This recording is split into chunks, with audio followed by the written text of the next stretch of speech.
वालेकुम बच्चों। As no कि हमारे पास 7.4 है हमारे पास एक्सरसाइज 7 चैप्टर की। तो इसमें देखिए हमने कम्बिनेशन के रेजमेंट पढ़ना है। बेसिकली कम्बिनेशन क्या होता है, जो हमारे पास कम्बिनेशन होता है वो नंबर ऑफ हमारे पास एन ऑब्जेक्ट का जो है ना परम्यूटेशन होती है। और इन दोनों का रिलेशन परम्यूटेशन और कम्बिनेशन में फ़र्क क्या है।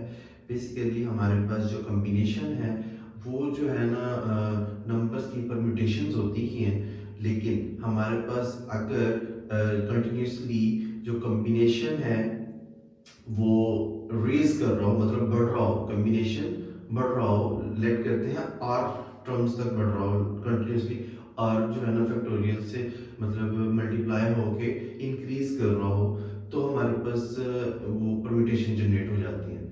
इन केस हम ये भी कह सकते हैं कि जो हमारे पास परम्यूटेशंस हैं वो इक्वल होती हैं कम्बिनेशंस और उनके साथ आर परम्यूटेशन, मतलब आर फैक्टोरियल जो है ना अगर मल्टीप्लाई कर दिया कॉम्बिनेशन के साथ तो वो परम्यूटेशन बन जाती है। Permutation which is equal to the product of combination and the r factorial.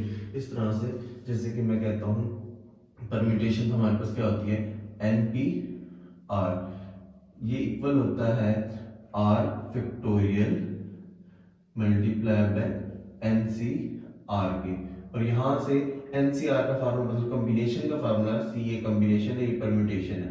Permutation का फार्मूला हमने क्या पढ़ा था, n factorial over n minus r का फैक्टोरियल।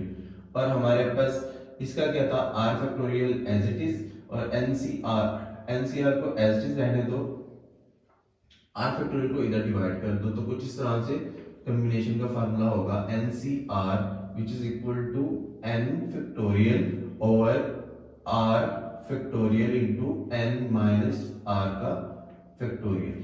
ये हमारे पास फार्मूला बन गया था कॉम्बिनेशन का। ठीक है, अब उसके रिलेटेड एक प्रूफ है, बड़ा बहुत ही इंपॉर्टेंट प्रूफ है, अक्सर आता है बोर्ड पे। तो इसको देख कैसे करेंगे, हम राइट हैंड साइड को सिलेक्ट करते हैं। राइट हैंड साइड से हमें क्या मिलता है, n c n minus r. वैसे इस प्रूफ का नेम है कंप्लीमेंट्री कॉम्बिनेशन। कंप्लीमेंट्री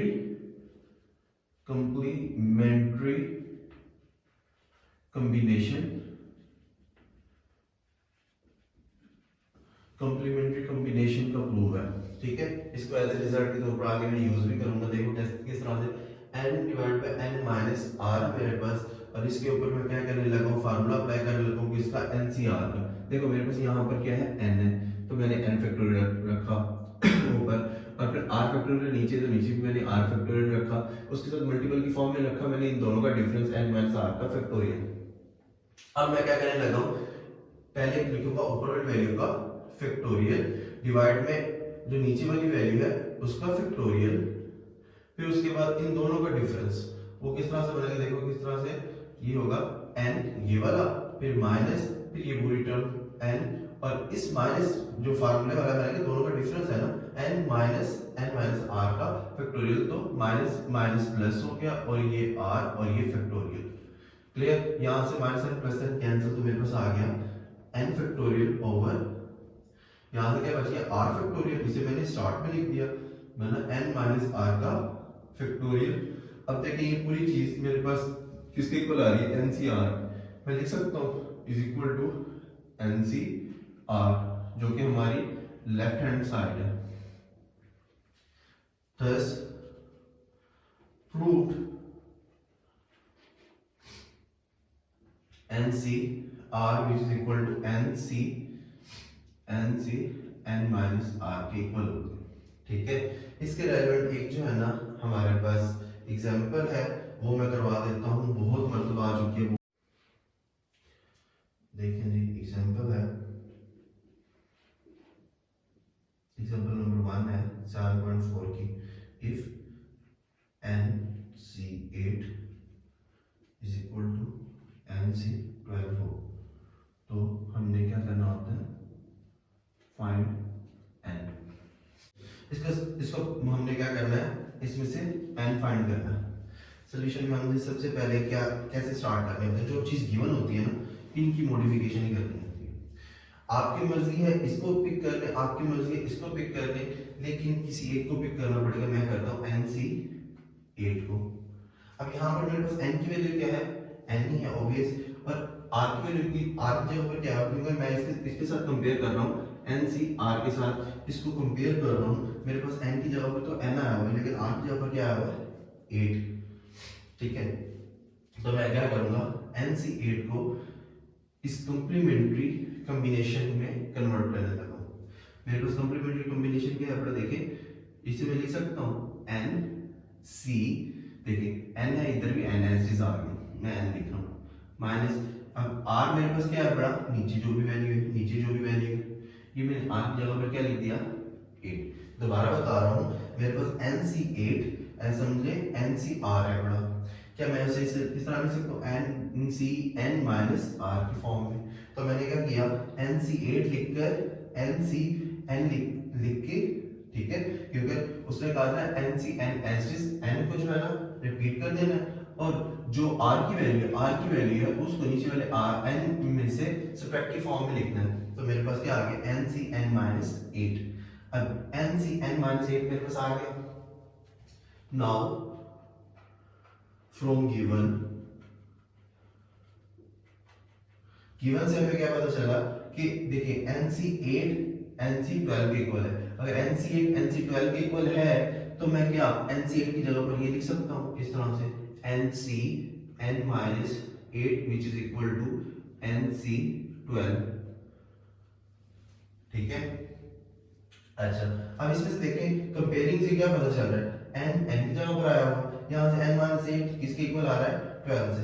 तो मैं ये एरो का सिंबल डालूंगा और लिखूंगा n minus 8 is equal to 12। यहाँ से माइनस को 8 राइट साइड पे लेके जाओ तो क्या बन जाएगा, n is equal to 12 plus 8 which is equal to 20। ये छोटा सा क्वेश्चन 2 मार्क्स के लिए बहुत ही इंपॉर्टेंट है। क्लियर, तो देखें दोबारा समझा रहा हूं, मेरे पास कॉम्प्लीमेंट्री कॉम्बिनेशन का था NCR which is equal to NCn minus R। मैंने इन दोनों में से किसी एक को करना था। अगर मैं देखो NCn minus 12 कर देता जो कि इक्वल होता इसके NC8 के, तो मैं NC8 के इक्वल करके कंपेयरिंग करता तो यहाँ पर n minus 12 मुझे मिलता, और इधर मुझे NC8 मेरे पास ऑलरेडी होती, फिर भी मैं कॉम्बिनेशन और कंपेयरिंग करता तो मेरे पास ये इस तरह की इक्वेशन बन जाती है, उसमें से मैं n को निकाल देता। अभी मैंने क्या किया, NC8 को मैंने कन्वर्ट किया है कंप्लीमेंट्री कॉम्बिनेशन में। कंप्लीमेंट्री कॉम्बिनेशन क्या कहता है, NC8 हो मतलब NCR हो तो मैं क्या लिख सकता हूँ NCn माइनस R, मतलब नीचे n माइनस r लिख सकता हूँ। अब तो मैंने NC8 को क्या लिखा NCn माइनस R, R मेरे पास 8 है। क्लियर, जब मैंने इसको यूज करके ये फॉर्म बना दी NC8 की, तो यहाँ से मैंने क्या किया, फ्रॉम गिवन लिखकर, गिवन में NC8 is equal to NC12 है, मैंने कहा from given NCn minus 8 which is equal to NC12।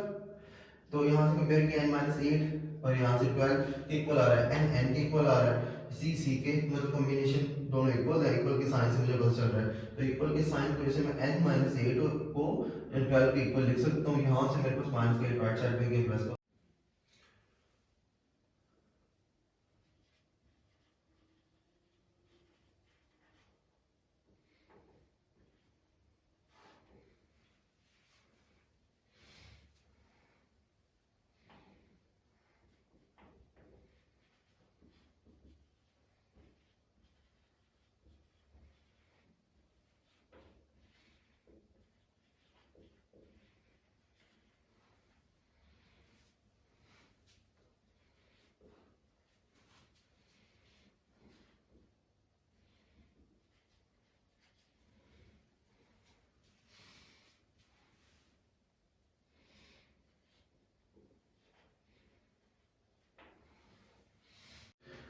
Find the number of diagonals of a six sided figure. पहले बता दो डायगोनल्स क्या होते हैं। डायगोनल्स मेरे पास क्या होते हैं, उसके बाद ये मतलब सिक्स साइडेड फिगर कैसे बनी हुई होगी, कुछ इस तरह से बनी होगी। देखिए उसमें 6 वर्टेक्स होंगे, 1 2 3 4 5 एंड 6।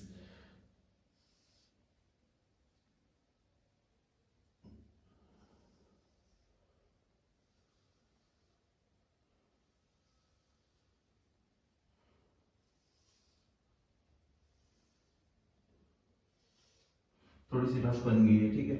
तो इसमें देखो मेरे पास वर्टेक्स कितने हैं, 1 2 3 4 5 एंड 6। उसने तो साइड की बात की, देखें अगर मैं इसका नाम 1 रखता हूँ, इसका नाम 2, इसका नाम 3, इसका नाम 4, इसका नाम 5, इसका नाम 6 रख देता हूँ, 6 साइडें बन गई मेरे पास। अब 6 साइडेड फिगर है मेरे पास, इसलिए डायगोनल्स बना दें। पहले डायगोनल बता दो, अगर हमारे पास लेट्स सपोज एक स्क्वायर हो तो उसमें डायगोनल देखिए कितने बन सकते हैं, 2। इस तरह से रेक्टेंगल हो तो रेक्टेंगल में भी डायगोनल्स कितने बन सकते हैं, 2। ये डायगोनल्स होते हैं, ठीक है। अब अगर मैं डायगोनल बनाना चाहूँ, देखिए 1 2 3 बन गए। अब इस तरह से हो गया था 6 फिगर्स के अंदर मैक्सिमम कितने ही डायगोनल्स बन सकते हैं, देखिए और भी तो बन सकते हैं, ये इसको इसके साथ मिला दें, ठीक है, इसको ये इसके साथ मिला दें, इसको इसके साथ मिला दें, क्लियर। अब और क्या रहेगा, इसको इसके साथ मिलाना बाकी रहेगा, ये कितने ही बन जाएंगे, इसको इसके साथ, देखिए ये डायगोनल्स है। अब समझ नहीं आ रही कितने डायगोनल्स बने हैं, तो उसकी हमने फाइंड करना है कितने डायगोनल बनेंगे अगर 6 साइडेड फिगर हो। तो हम सबसे पहले क्या करेंगे, solution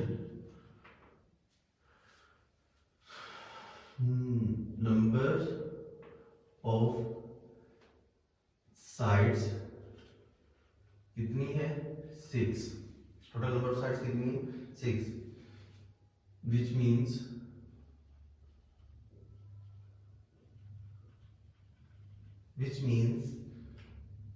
this figure has, sorry, this figure have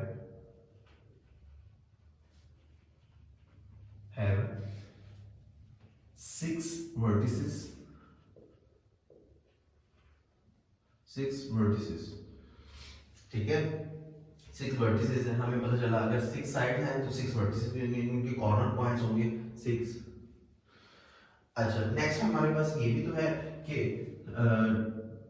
हमें ये भी पता है 2 पॉइंट्स या 2 वर्टेक्स, 2 वर्टिसेस बनेगा फॉर्म आ लाइन सेगमेंट, मतलब एक लाइन बनानी है, 2 वर्टेक्स मिलकर एक लाइन बनानी है। अगर इस तरह से हो तो हमारे पास नंबर ऑफ, देखो नंबर ऑफ साइड्स कितनी है, 6। और अगर इसमें से 2 वर्टेक्स मिलाकर एक लाइन बना रहे हैं, 2 वर्टेक्स मिलाकर एक लाइन बना रहे हैं, 2 वर्टेक्स मिलाकर एक लाइन बना रहे हैं, 2 वर्टेक्स मिलाकर एक लाइन बना रहे हैं, 2 वर्टेक्स मिलाकर एक एक लाइन बना रहे हैं, तो अच्छा देखिए अभी तक कितना हो गया ना कि नंबर ऑफ साइड्स मेरे पास क्या है, 6, which means this figure have 6 vertices and 2 vertices formed a line segment। हमें तो ये पता था कि फिगर कितने 6 साइडेड है तो 6 वर्टिसेस होंगे, 6 वर्टिसेस हैं, 2 वर्टिस मिलाकर एक लाइन बनाएंगे। तो हम तो सबसे पहले ये देखेंगे कि 2 वर्टेक्स जो हैं, 2 वर्टेक्स एक लाइन फॉर्म कर रहे हैं, तो 6 वर्टेक्स कितनी लाइंस फॉर्म करेंगे, ऑब्वियस 6 लाइंस ही फॉर्म करेंगे, लेकिन उसका एक कॉम्बिनेशन बनेगा कि कितने मैक्सिमम कितने एक वर्टेक्स दूसरी वर्टेक्स के साथ जो मिल रहा है, तो एक लाइन जनरेट हो रही है, इस ये वर्टेक्स इसके साथ भी मिल रहा है, इसके साथ भी कनेक्ट हो रहा है, इसके साथ भी कनेक्ट हो रहा है, इसके साथ भी कनेक्ट हो रहा है, तो ये कितने मतलब लाइंस के साथ at a time her vertex connect होके लाइन जनरेट करेगा, नंबर ऑफ लाइंस कितनी बनेगी। तो उसके लिए कॉम्बिनेशन में हमें क्या कहा गया कि अगर 2 वर्टेक्स फॉर्म करें एक लाइन सेगमेंट को, तो मेरे पास टोटल नंबर ऑफ लाइन क्या है, 6, और उनका कॉम्बिनेशन कितने वर्टेक्स के साथ बना रहा हूं, 2 वर्टेक्स के साथ, तो मेरे पास क्या बनेगा 6 फैक्टोरियल ओवर r का फैक्टोरियल, जो कि मेरे पास फार्मूला क्या था, n c r which is equal to n factorial over n minus r का फैक्टोरियल, और यहाँ पर r फैक्टोरियल स्टार्ट में लिखते हैं या एंड में लिखते हैं, कोई फर्क नहीं पड़ता। अब 6 फैक्टोरियल, अब 6 माइनस 2 का फैक्टोरियल मतलब 4 फैक्टोरियल, 6 माइनस 2 4 फैक्टोरियल डॉट फिर नीचे वाला 2 फैक्टोरियल, ओपन करें इसे 6.5.4 factorial divide bye 4 factorial dot 2 factorial, 4 factorial 4 factorial से कैंसिल, 2 1 2 2 3 6, तो क्या आ गया 6c2 which is equal to 3 5 था 15। देखो मैंने जो है ना टोटल नंबर ऑफ साइड्स मेरे पास 6 दी गई थी विच मींस के फिगर के पास 6 वर्टेक्स भी होंगे और आपको ये भी पता है दो वर्टेक्स देखें, दो वर्टेक्स क्या बनाते हैं, एक लाइन बनाते हैं, ठीक है। तो इसमें जो 6 वर्टेक्स है एक दूसरे के साथ कनेक्ट होकर मैक्सिमम नंबर ऑफ लाइंस कितनी बनाने तो कहते हैं 15 बना देंगे। मैंने फार्मूला कॉम्बिनेशन लगा के नंबर ऑफ लाइंस निकाल दी टोटल। अच्छा, इसके बाद हमने क्या करना है, इसमें से हमने ये जो साइड्स की है लाइंस इनको खत्म करना है। क्या करना है, साइड की लाइंस, क्योंकि डायगोनल तो इस तरह से होता है, ठीक है, डायरेक्टली कनेक्ट नहीं होगा, ये इस तरह से कनेक्ट होगा, उनके बीच में वर्टेक्स एक या दो स्किप हो रहे होंगे एट अ टाइम। देखो अगर इस वर्टेक्स को स्किप करते तो इसके साथ कनेक्ट हो रहा है, इस वर्टेक्स स्किप करते तो इस वर्टेक्स के साथ डायगोनल बन रहा है। इसी तरह से ये दो वर्टेक्स और ये दो वर्टेक्स स्किप करते हैं तो ये डायगोनल बन जाता है, ठीक है। तो हमने नंबर ऑफ जो है ना लाइंस, जो हमें नंबर ऑफ साइड्स हैं वो तो नहीं चाहिए, मतलब ये वाली साइड्स, ये नंबर ऑफ साइड तो नहीं चाहिए, तो टोटल नंबर ऑफ डायगोनल्स लिख देंगे, total number of diagonals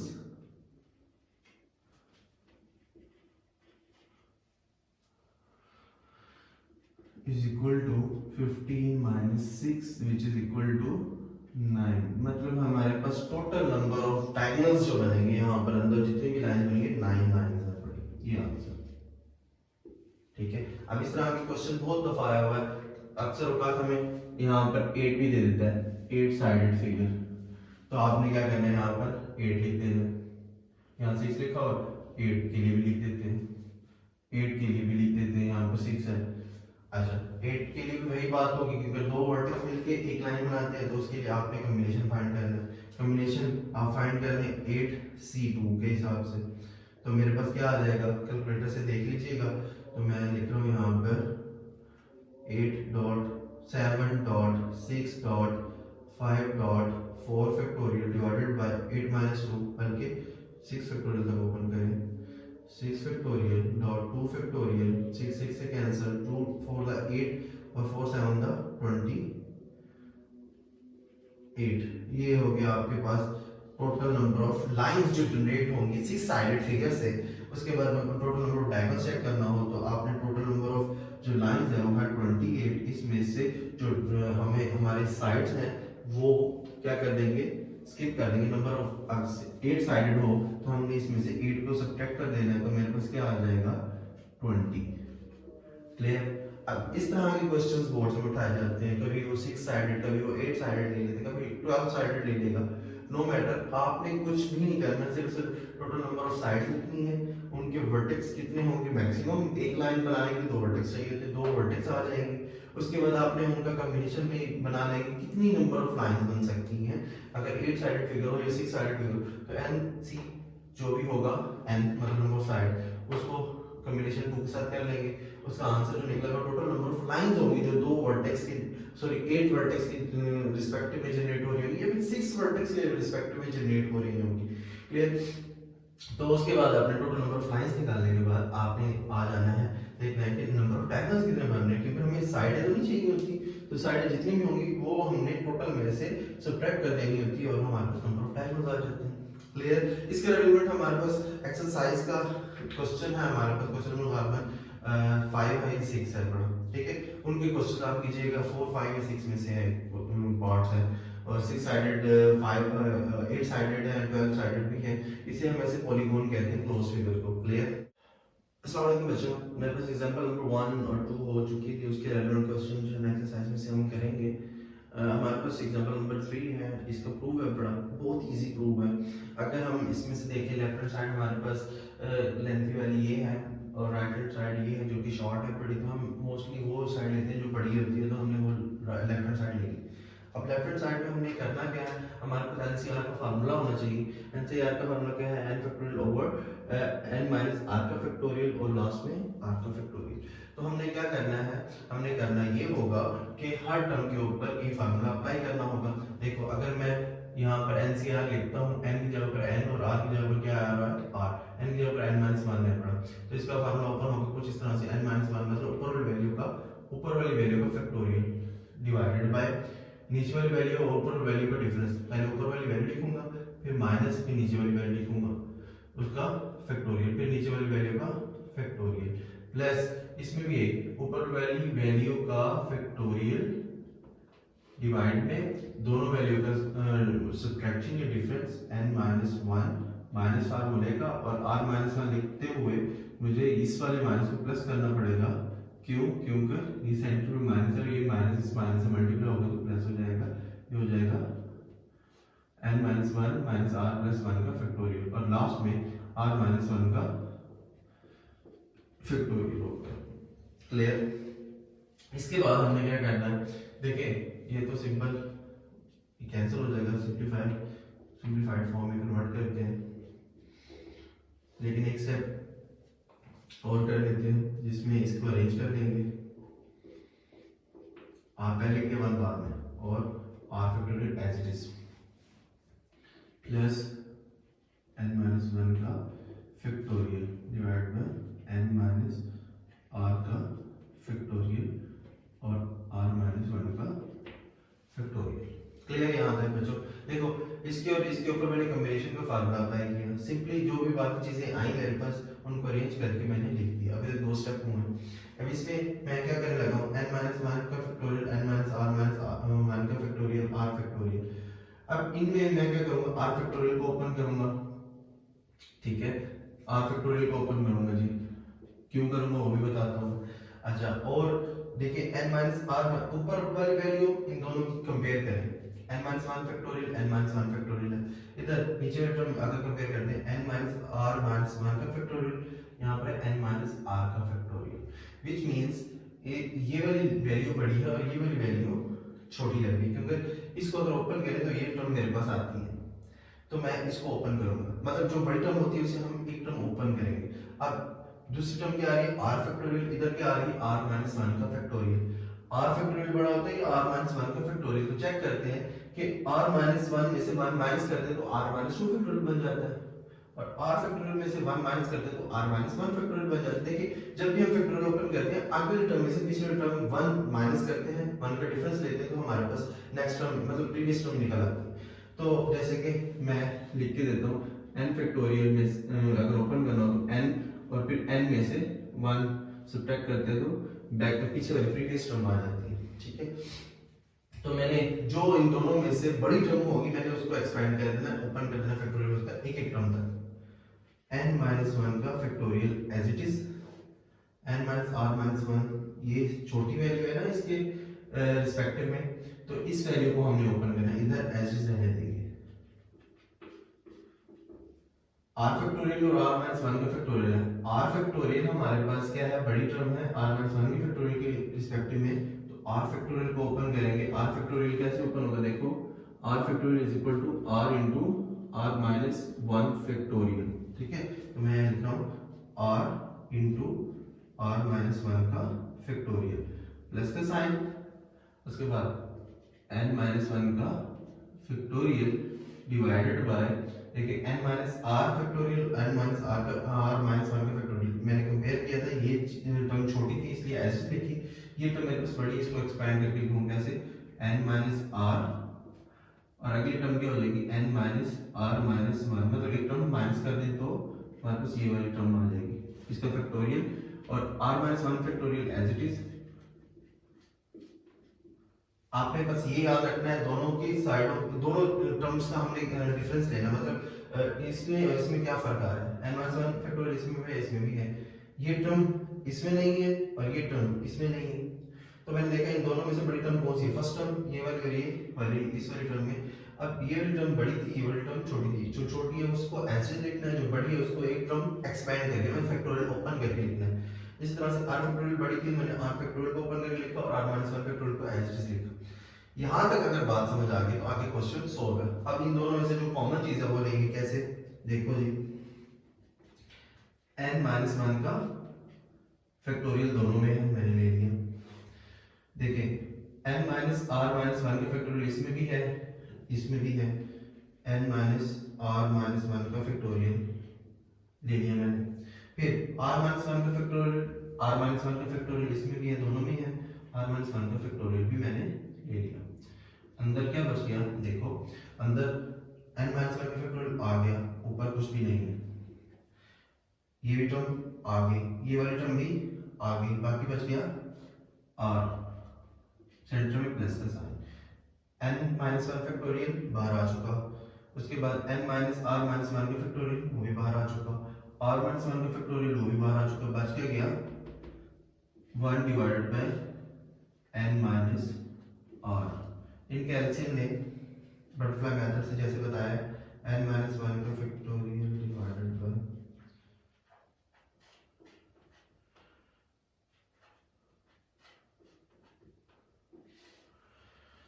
N minus r इसके साथ मल्टीपल में हो जाएगा, एन माइनस आर बन जाएगा, प्लस आर इसके साथ मल्टीपल में होगा तो आर बंदा आर हो जाएगा, डिवाइड में आर को एन माइनस आर से मल्टीपल की फॉर्म में लिखेंगे तो बन जाएगा r into n minus r into n minus r. ठीक है, अभी हम प्लस का माइनस का प्लस के आर से कैंसिल हो जाएगा। उसके बाद नेक्स्ट स्टेप में हमारे पास क्या होगा, केवल टर्म एज इट इज, यहाँ पर n बचा है, n को पूरे टर्म से मल्टीपल की फॉर्म में लिखेंगे, n into n minus one का फैक्टोरियल।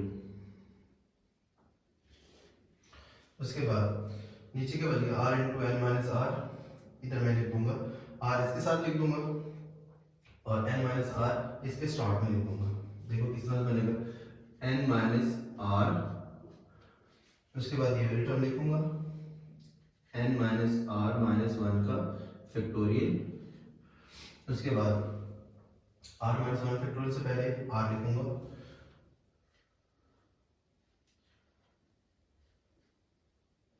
लिख दिया।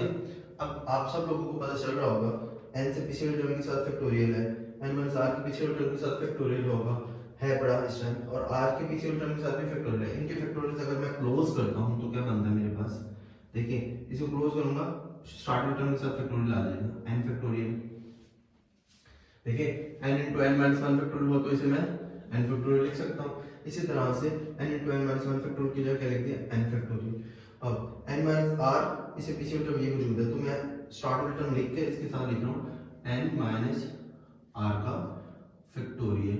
इसी तरह से r के पीछे वाली टर्म के साथ फैक्टोरियल है तो मैं लिख सकता हूँ r का factorial.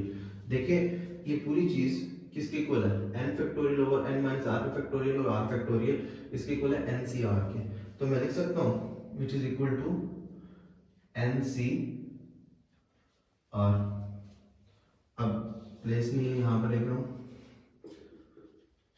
Thus n minus one c r plus n minus one c r minus one which is equal to ncr होता है।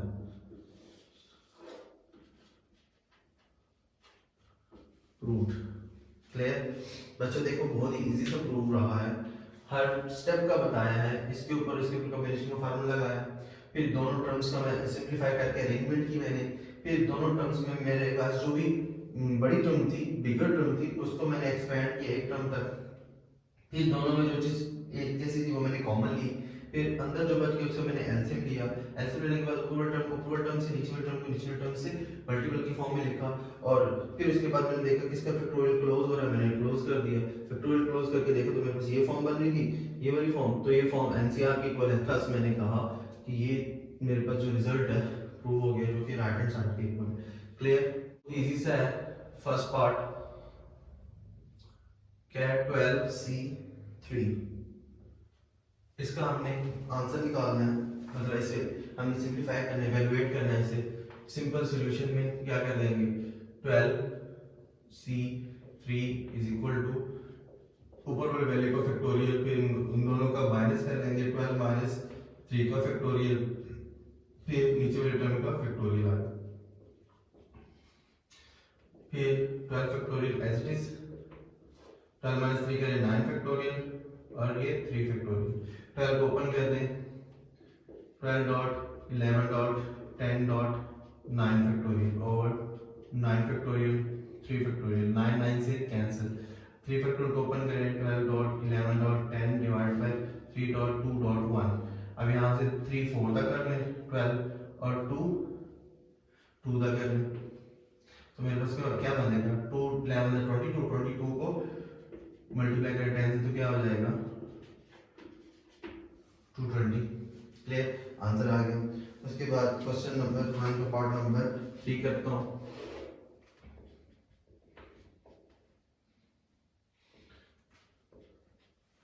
देखें इसमें हमने क्या करना है, इसमें हमने वही फार्मूला अप्लाई करना है NC4 which is equal to ऊपर वाले टर्म का फैक्टोरियल नीचे वाले टर्म के साथ डिफरेंस ऊपर वाले टर्म का,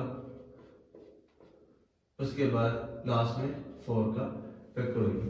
क्लियर, अब देखो मैंने कहा सिंपलीफाई करना है ना, n फैक्टोरियल को ओपन कर दो, कहां तक ओपन करना है n 4 तक। अब n into n minus 1 n minus 2 n minus 3 और फिर n माइनस 4 फैक्टोरियल तक ओपन कर दिया।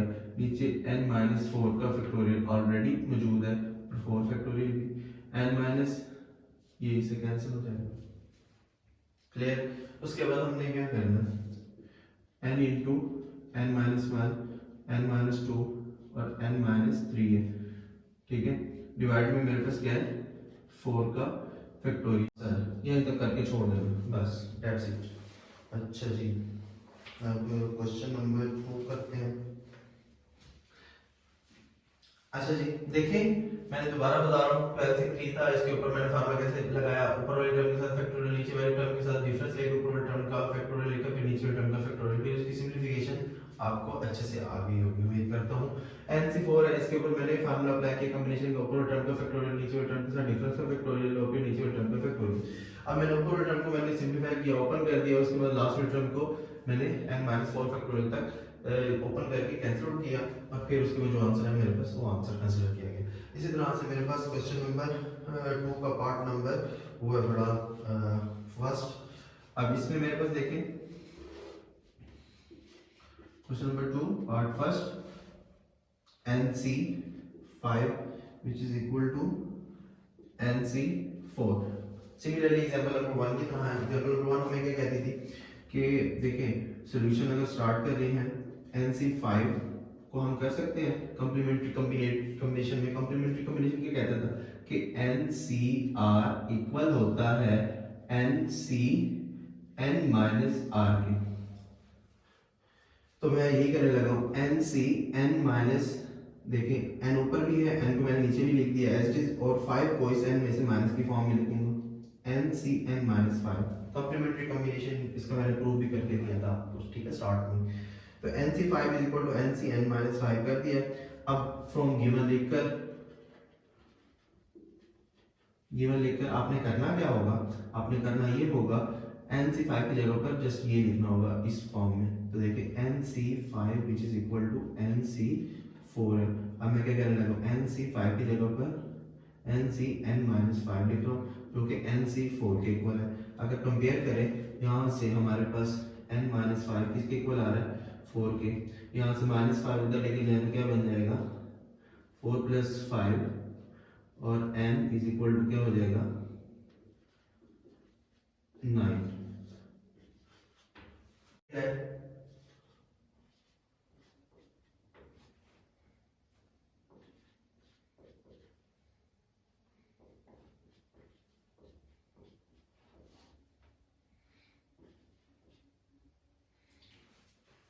हमने n की वैल्यू फाइंड करनी है। किसकी वैल्यू फाइंड करनी है, n की वैल्यू फाइंड करनी है। तो क्या करेंगे, अगर हम इसको फैक्टोरियल की फॉर्म में कन्वर्ट कर लेते हैं इस तरह से, मतलब पहले फैक्टोरियल की फॉर्म में कन्वर्ट करते हैं फिर उसके बाद मैं बताऊंगा फिर करेंगे क्या। देखिए NC10 एज इट इज 12 को मैं लिख सकता हूँ अपना 12 मल्टीप्लाई बाय 12 मल्टीप्लाई 11 मल्टीप्लाई नीचे 2 फैक्टोरियल एज इट इज लिख देता हूँ। अब मुझे क्या चीज चाहिए, ऊपर वाले टर्म को फैक्टोरियल में कन्वर्ट करने के लिए 12 है उससे पिछले टर्म 11 है, 11 से पिछले टर्म मुझे क्या चाहिए 10, और मुझे 10 का फैक्टोरियल भी चाहिए, ऐसा ना। अगर 10 का फैक्टोरियल चाहिए तो अगर मुझे ऊपर मुझे 10 से फैक्टोरियल से मल्टीप्लाई करना पड़ा तो नीचे भी मैं लिखूंगा 10 फैक्टोरियल, ठीक है। अब 10 फैक्टोरियल ऊपर भी है नीचे भी है, ऊपर वाले टर्म को मैं फैक्टोरियल की फॉर्म में कन्वर्ट कर सकता हूँ, nc10 एज इट इज लेके चलेंगे, ऊपर क्या बन जाएगा 12 फैक्टोरियल ओवर हमारे पास क्या बन जाएगा 10 फैक्टोरियल और 2 फैक्टोरियल। अगर देखा जाए तो देखिए 12 फैक्टोरियल है, 12 में से 2 जाए मतलब सब्ट्रैक्ट करें तो मेरे पास 10 फैक्टोरियल आता है, तो कुछ इस तरह से शेप नहीं बन रही, कुछ इस तरह। अच्छा देखिए यहां तक हमारे पास है 12 फैक्टोरियल है, 12 फैक्टोरियल मैं लिख सकता हूं 12c10। देखो मैं लिख तो बहुत तरीके से लिख सकता हूं, देखो किस तरह से 12c 2 भी लिख सकता हूं और 12c 10 भी लिख सकता हूं। आप कहेंगे कैसे, देखिए इसको ओपन करूं 12 factorial over 12 minus 2 10 factorial dot और लास्ट में 2 फैक्टोरियल, ये चीज वही नहीं है। इसी तरह से अगर 12c10 को ओपन करते हो तो क्या बनता है 12 factorial over 12 minus 10 2 factorial dot 10 factorial, इनकी जगह तो रिप्लेस हो सकती है। तो मतलब मैं ये भी लिख सकता हूँ और ये भी लिख सकता हूँ, लेकिन लिखूंगा कौन सा मुझे कौन बताएगा, लेफ्ट हैंड साइड बताएंगे। मेरे पास नीचे क्या है 10, तो मुझे 10 वाला लिखना है यहाँ पर, ना कि 2 वाला लिखना है। यहाँ पर बच्चे कंफ्यूज हो जाते हैं, कंफ्यूजन की वजह से मैं दोनों टर्म में लिख के खड़ा हूँ कि बच्चा जो है ना अगर ये वाली पुट कर रहा होगा तो इसे पुट क्यों नहीं करनी चाहिए वाली टर्म, ये वाली क्यों करनी चाहिए, क्योंकि हमारे पास लेफ्ट साइड पर आर की जगह पर 10 है। तो दोनों साइड पे देखो 10 10 सी सी, यहाँ से पता चला कि n की वैल्यू है 12। क्लियर, बहुत ही इंपॉर्टेंट क्वेश्चन है और आसान क्वेश्चन है। देखो सिंपली मैंने राइट हैंड साइड का फैक्टोरियल की फॉर्म में क्लोज किया, 10 फैक्टोरियल जो ऊपर मल्टीप्लाई नीचे मल्टीप्लाई किया, ऊपर वाले टर्म को मैंने फैक्टोरियल में क्लोज किया। अब ये दोनों टर्म्स का मैंने कॉम्बिनेशन बनाना, कॉम्बिनेशन की फॉर्म में लिखना था, कॉम्बिनेशन में कन्वर्ट करने के लिए ये भी टर्म आ रही थी ये भी टर्म आ रही थी, तो मैंने क्या किया वो टर्म ली जो कि लेफ्ट साइड पर आर की वैल्यू जिसमें सेम थी, कंपेयरिंग की n इज इक्वल टू 12 आगे आंसर।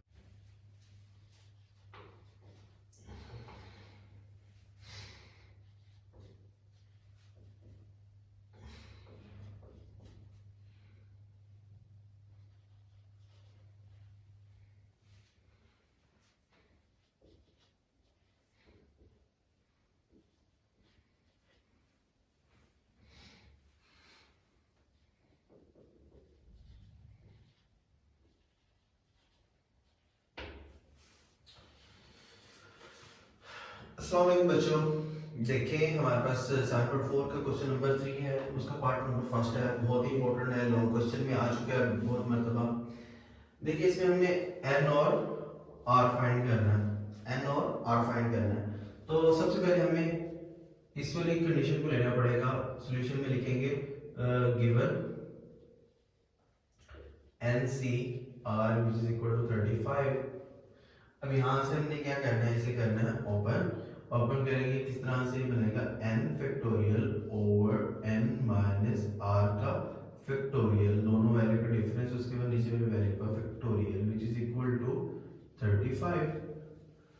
क्लियर। अब यहाँ से r फैक्टोरियल को इधर मल्टीप्लाई कर देता हूँ, कुछ इस तरह से बनेगा r n factorial over n minus r का factorial is equal to 35 r का फैक्टोरियल। इसका नाम मैं 1 रख रहा हूँ। सिंपली मैंने कॉम्बिनेशन को ओपन किया और r फैक्टोरियल की तरफ मल्टीप्लाई कर दिया। क्यों किया इसकी रीजन मैं बताता हूँ। और गिवन से हमें ये भी पता है कि NPR किसके इक्वल है 210 के, और यहाँ से इसका फैक्टोरियल परम्यूटेशन का लगाते हैं। फार्मूला क्या था, देखिए मैं दोनों का फार्मूला लिख देता हूँ, NPR का n factorial over n minus r का फैक्टोरियल, और NCR मेरे पास क्या होता है n factorial over n minus r का फैक्टोरियल और मल्टीप्लाई में r का फैक्टोरियल। क्लियर। अब यहाँ से NPR का ओपन करो, n माइनस r का factorial which is equal to 210। Clear है यहाँ से।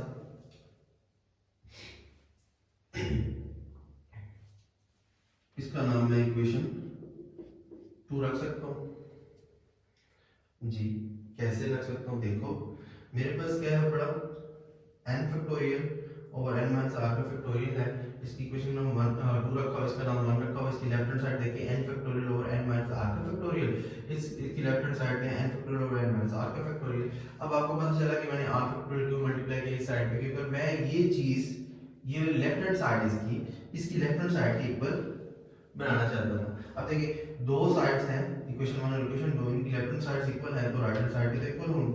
तो यहाँ से मेरे पास क्या बनेगा, देखिए ये बन जाएगा 35 मल्टीप्लाई r का factorial which is equal to 210। देखिए n factorial over n minus r का फैक्टोरियल किसके इक्वल है, 210 के, और n factorial n minus r factorial किसके इक्वल है, 35 मल्टीप्लाई r फैक्टोरियल के। तो मैं इन दोनों टर्म्स को इक्वल लिख सकता हूँ, ठीक है। तो यहाँ से मैं क्या करूँगा, 35 को इधर डिवाइड कर दूंगा तो ये बनेगा r factorial is equal to 210 divided by 35। Answer क्या आता है 6, और 6 को मैं लिख सकता हूँ 3.2.1 की फॉर्म में, 3 टू द 6, 6 1 द 6 आ जाता है। तो यहाँ से मेरे पास क्या हो जाएगा, 3 factorial is equal to, sorry r factorial is equal to 3 factorial. अगर फैक्टोरियल फैक्टोरियल के इक्वल आ गया तो r की वैल्यू क्या बनेगी, यहाँ से r की वैल्यू क्या बन जाएगी, r की वैल्यू बन जाएगी 3। दोनों वैल्यूज में से r की वैल्यू को तो मैंने आइडेंटिफाई कर लिया। अब मैंने निकालना है n की वैल्यू को, n की वैल्यू को मैंने निकालना है। तो मैं इसको भी तो ले सकता हूँ, इसको भी ले सकता हूँ, इसको भी ले सकता हूँ। मेरे पास दोनों साइड पर n है जो गिवन से है।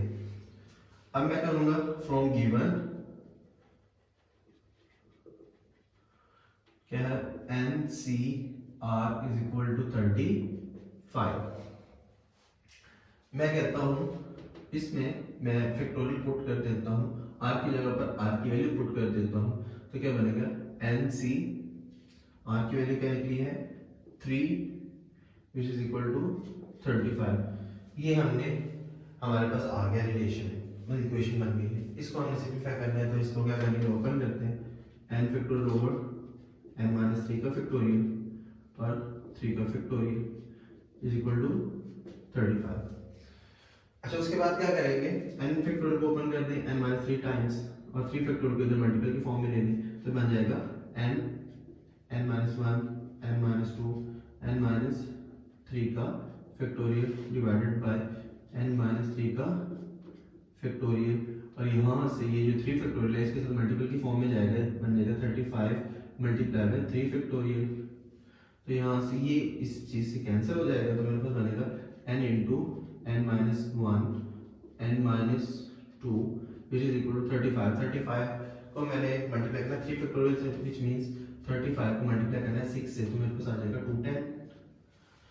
तो बनेगा n into n minus 1 n minus 2 and so on.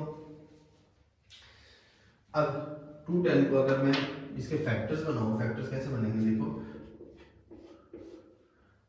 ये बन जाएगा 7 3 द 21 और ये 30, उसके बाद 6 5 द 30 और 5 1 द 5। क्लियर। अब मैं लिख सकता हूँ n into n minus 1 n minus 2 और 210 की जगह लिख रहा हूँ 7 multiply 6 multiply 5, 7 multiply by 6 multiply by 5। अब देखिए देखा जाए तो यहाँ पर n है, यहाँ पर 7 है, यहाँ पर n से पीछे वाली टर्म है, यहाँ पर 7 से पीछे वाली टर्म है, यहाँ पर n माइनस 2 मतलब n से 2 टर्म्स पीछे, मतलब 2 टर्म्स पीछे है, तो मेरे पास 5 जो है ना वो 7 से 2 टर्म्स पीछे है। अगर दोनों साइड को कंपैरिजन कर लो तो मेरे पास n किसके इक्वल आ रहा है, 7 के n माइनस 1 किसके इक्वल आ रहा है, 6 के n माइनस 2 किसके इक्वल आ रहा है, 5 के। तो मैं यहाँ से क्या लिखूंगा, एरो का साइन डाल के, विच इंप्लाइज कि n की वैल्यू क्या है 7 और ये मेरे पास क्या आ जाएगा